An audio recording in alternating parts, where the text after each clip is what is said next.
اعوذ باللہ من الشیطان الرجیم، بسم اللہ الرحمن الرحیم۔ ہم سب کو اللہ تعالیٰ نے مسلمان پیدا کیا ہے، اور مسلمان پیدا ہونے کے بعد اللہ تعالیٰ نے ہم کو کلمہ طیبہ نصیب فرمایا، جو لا الہ الا اللہ محمد رسول اللہ۔ اس کے بعد اللہ تعالیٰ نے ہم پر نماز فرض کی ہے۔ نماز کو ہم صحیح طریقے سے پڑھیں۔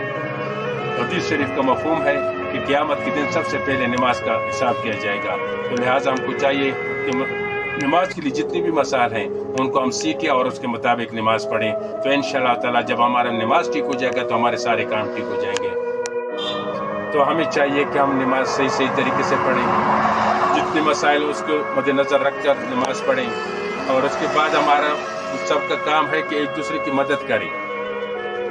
ہم سب مسلمان ہیں اور مسلمان بھائی ہیں، اور سب بھائیوں کا آپس میں اتحاد ہو، آپس میں پیار محبت ہو، تو اس کے ساتھ ہم اپنی زندگی گزاریں، تو انشاءاللہ تعالیٰ ہم جو ہے نا اس دنیا میں بھی کامیاب ہوں گے اور آخرت میں بھی کامیاب ہوں گے۔ وما علینا البلاغ۔